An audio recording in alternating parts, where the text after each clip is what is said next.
Hello ನಮಸ್ಕಾರ ಎಲ್ಲರಿಗೂ welcome back to my YouTube channel.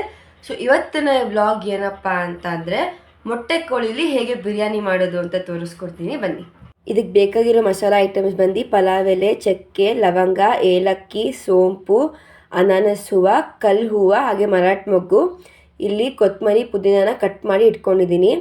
ಹಸಿಮೆಣಸಿನ್ಕಾಯಿ, ಈರುಳ್ಳಿ, ಟೊಮ್ಯಾಟೊನು ಕಟ್ ಮಾಡಿದ್ದೀನಿ. ಶುಂಠಿ ಬೆಳ್ಳುಳ್ಳಿ ಪೇಸ್ಟನ್ನ ರುಬ್ಕೊಂಡಿದ್ದೀನಿ. ಮೊಸರು, ಅರಿಶಿನ, garam masala, biryani powder, chilli powder. ಇಲ್ಲಿ ಮೊದಲೇ ಉಪ್ಪು ಮತ್ತು ಅರಿಶಿನ ಹಾಕಿ ಚಿಕನನ್ನು 5ರಿಂದ 6 ವಿಷಲ್ ಕೂಗಿಸ್ಕೊಂಡಿದ್ದೀನಿ. ಇವಾಗ ಒಂದು ಪಾತ್ರೆ ತಗೊಳ್ಳಿ. ಪಾತ್ರೆ ಬಿಸಿ ಆದಮೇಲೆ ಸ್ವಲ್ಪ ಎಣ್ಣೆ ಹಾಕಿ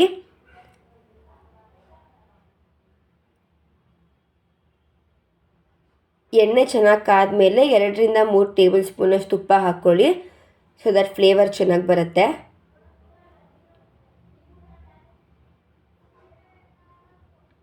ಇವಾಗ ಎಣ್ಣೆ ಚೆನ್ನಾಗಿ ಕಾದ್ಮೇಲೆ ಅದಕ್ಕೆ ಎಲ್ಲ ಮಸಾಲ ಐಟಮ್ಸ್ನ ಹಾಕ್ಕೊಳ್ಳಿ.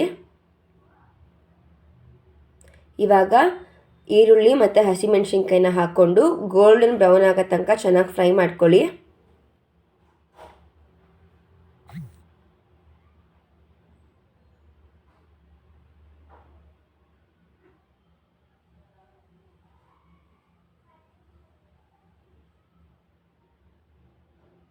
ಸೊ ಇವಾಗ ಅದು ನೋಡ್ಬೋದು ಚೆನ್ನಾಗಿ ಫ್ರೈ ಆಗಿದೆ. ಅದಕ್ಕೆ ಶುಂಠಿ ಬೆಳ್ಳುಳ್ಳಿ ಪೇಸ್ಟನ್ನ ಹಾಕ್ಕೊಳ್ಳಿ.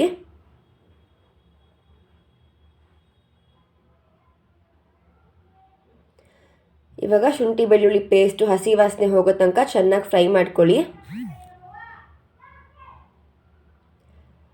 ಇವಾಗ ನೋಡ್ಬೋದು ಹಸಿ ವಾಸನೆ ಎಲ್ಲ ಹೋಗಿದೆ. ಅದಕ್ಕೆ ಕಟ್ ಮಾಡಿ ಇಟ್ಕೊಂಡಿದ್ದ ಪುದೀನ ಮತ್ತು ಕೊತ್ತಂಬರಿ 2 ಹಾಕ್ಕೊಂಡು ಅದನ್ನು ಚೆನ್ನಾಗಿ ಫ್ರೈ ಮಾಡ್ಕೊಳ್ಳಿ.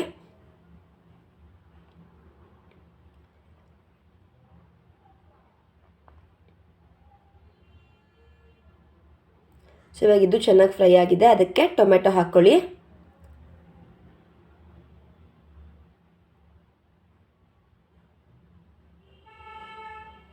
ಸ್ವಲ್ಪ ಅರಿಶಿನ,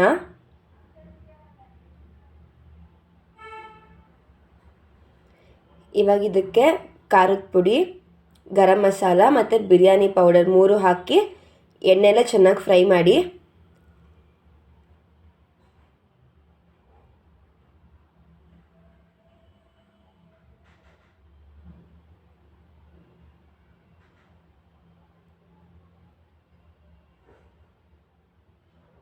ಸೊ ಇವಾಗ ಚೆನ್ನಾಗಿ ಫ್ರೈ ಆಗಿದೆ. ಅದಕ್ಕೆ ನಾನು ಮೊದಲೇ ಬೇಯಿಸಿದಂಥ ಚಿಕನನ್ನು ಹಾಕೋತಾ ಇದ್ದೀನಿ.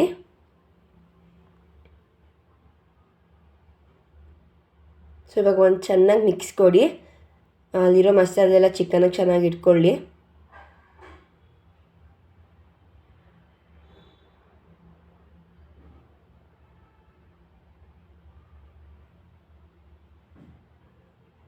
ಸೊ ಇವಾಗ ಅದು ಚೆನ್ನಾಗಿ ಮಿಕ್ಸ್ ಆಗಿದೆ. ಸೊ ಅದಕ್ಕೆ ಒಂದು ಸ್ವಲ್ಪ ಮೊಸರು ಹಾಕ್ಕೊಳ್ಳೋಣ.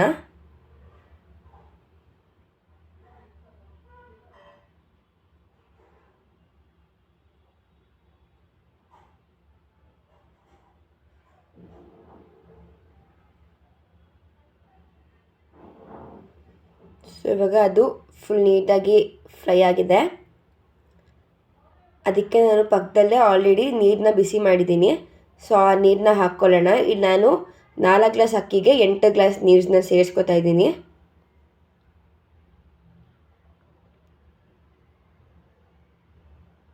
ಸೊ ಇವಾಗ ಇದು ಚೆನ್ನಾಗಿ ಕುದಿ ಹತ್ತಿದ್ಮೇಲೆ ನೆನೆಸಿರೋ ಅಕ್ಕಿನ ಹಾಕಬೇಕು. ಸೊ ಇವಾಗ ನೋಡಿ ಚೆನ್ನಾಗಿ ಕುದಿ ಹತ್ತಿದೆ. ಅದಕ್ಕೆ ನಾನು ಆವಾಗಲೇ ನೆನೆಸಿರೋ ಅಕ್ಕಿನ ಇವಾಗ ಹಾಕ್ತಾಯಿದ್ದೀನಿ.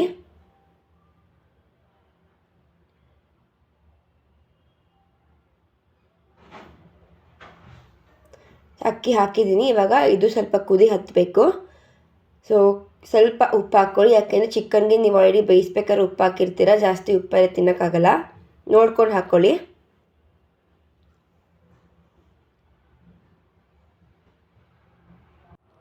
ಇದು ಚೆನ್ನಾಗಿ ಕುದಿ ಹತ್ತಿದ ಮೇಲೆ ಒಂದು ಸತಿ ಚೆನ್ನಾಗಿ ಮಿಕ್ಸ್ ಮಾಡಿ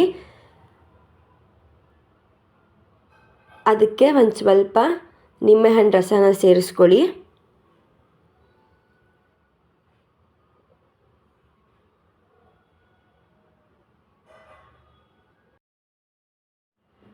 ಸೊ ಇವಾಗ ಇದು 75% ಅಷ್ಟು ಕುಕ್ ಆಗಿದೆ. ಇವಾಗ ಲೋ ಫ್ಲೇಮಲ್ಲಿ ಇಟ್ಬಿಟ್ಟು ದಮ್ ಕಟ್ಟಿ. ಇವಾಗ ನೀವು ನೋಡ್ಬೋದು ಬಿರಿಯಾನಿ ಎಷ್ಟು ಚೆನ್ನಾಗಿ ರೆಡಿಯಾಗಿದೆ ಅಂತ.